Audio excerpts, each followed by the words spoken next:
We'll see. Spain is a work in progress, but we've slowed it down because, if you can slow what we do down any further, because of their economic situation.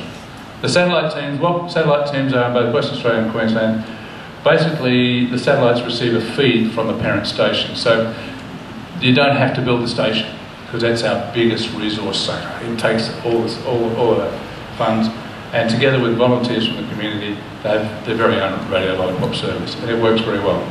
They take part in the programs and the play activities in the same way as sick children in the larger hospitals where the Lollipop is actually based. We're talking to a hospital in Melbourne at the moment, and we're thinking about starting it as a satellite from Brisbane, interestingly. Because we're on the same time zone, we can do it. The time zone is the only thing that throws us out. It'd be hard to do it from Perth. And the service has been so successful that many more regional hospitals are asking for Lollipop services. We've started a discussion with Gladstone, and we've got a couple of other places that are talking to us as well. Current status, I say we're a 99% volunteer charity because we have 2 part-timers around the world. One in Auckland and one in Perth. And their role is to make sure that we pay the insurances, pay the bills, all that sort of stuff. So they are office admin, and they come in, I think they're about 2 days a week. So they're a little less than half-time, so I'll give it a 99% for that. Let's talk about where we are in Australia.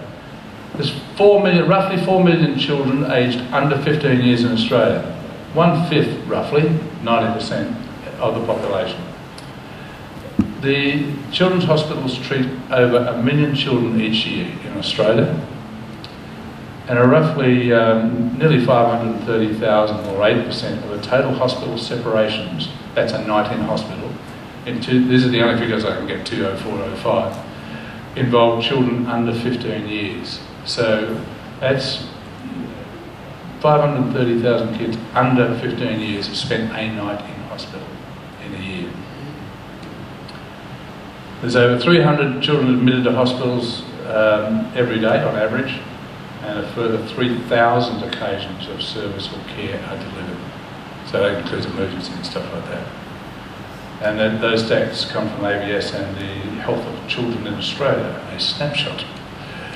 Our vast distances mean a large number of regional hospitals serve very large communities, or large areas of community. And we've identified over 30 potential base and regional hospitals that could be radio Lollipop sites where the concentration of children is such that we would actually deliver some value in what we do.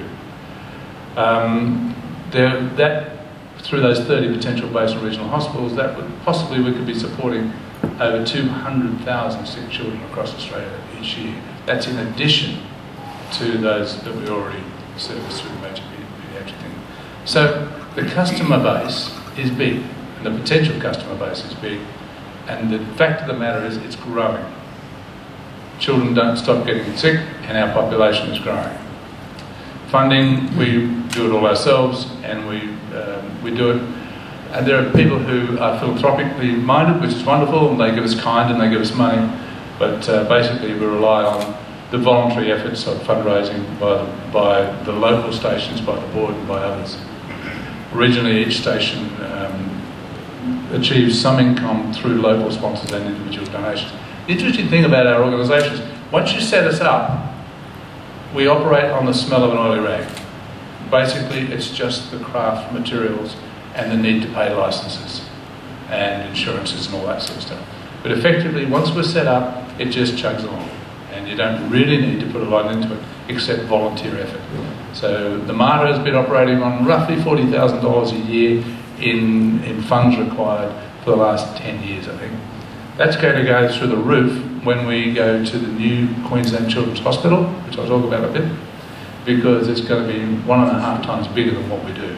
That suggests we're going to have 1.5 times the amount of craft material, because we're going to be serving that many more customers, and we're going to have 1.5 times the numbers of volunteers. So that's an interesting management problem we have. And internationally, for the international board, we're funded out of the other countries. They pledge a bit of money for us to be able to get together every year and do some of the things that we do. Our challenges. In 2013, we're moving to the new Gold Coast Children's Hospital, which is under the aegis of Griffith University, I believe. We've got our fingers crossed. Nobody's come to us and said we need you to pay any money. They've suggested to us that it's just pick up, go. We're not rattling the cage. We're going to keep that very, very sort of, oh, fine, happy, we can do it, where do you want us and when? We have seen where we're going. They've given us a smaller area to operate in. It's fine, we can operate in small areas. In fact, I've probably bored you with this story before, but in Edinburgh, when we opened up in the Royal Children's Hospital in Edinburgh, in Scotland, there was no room. No room in Edinburgh at all, until somebody said, well, there's the Queen's bathroom. And as a royal hospital, you have to have, or royal anything, you have to have a royal bathroom set aside for in case once every 10 years she visits, she might need to go to the loo. She can't possibly use whatever you and I would use. So she has a royal bathroom. And somebody wrote to the Queen and said, do you mind if we borrow your royal bathroom? She said, no, you have it with my blessing. So we have a royal gift of a loo. We operate out of the royal loo in the Royal Children's Hospital in Edinburgh. So we're not fussy. Wherever we can stick the equipment, pardon the illusion, wherever we can put ourselves, we will put ourselves, and we will operate from there. So we can operate from a cupboard if need be. So it's just a matter of being there is the important thing. So in 2013 we moved to the Gold Coast.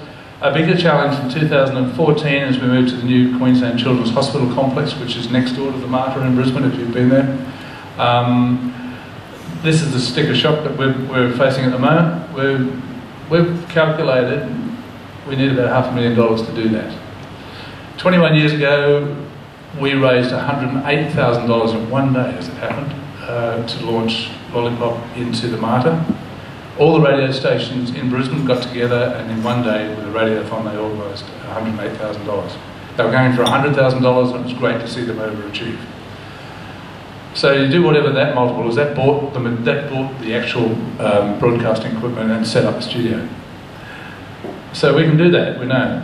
The problem is that another organisation who's also been appointed, where there are two of us appointed as children's entertainment units into the new hospital, us and the other organisation. The other organisation said we'll do all the architectural stuff and we will do and manage the build.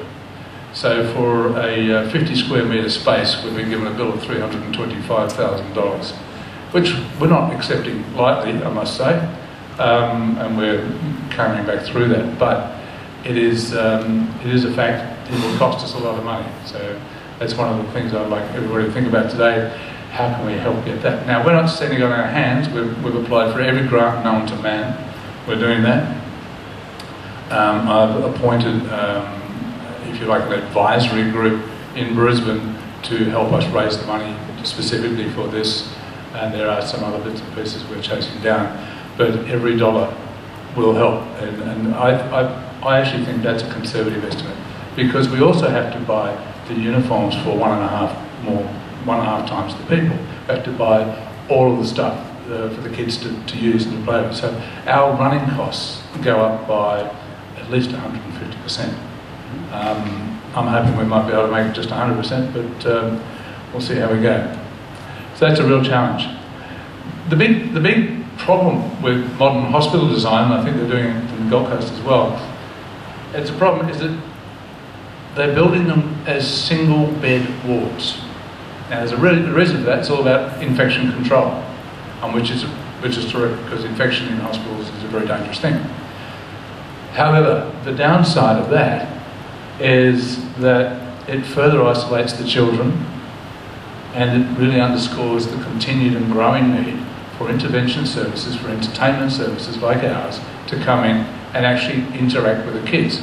Because when I went to hospital in Gunnedah, where I grew up, it was the good old district hospital, and I went into hospital, I remember, when I was about 8, I think, and I was in a ward with 12 other kids, or maybe 11, it was a 12-bed ward.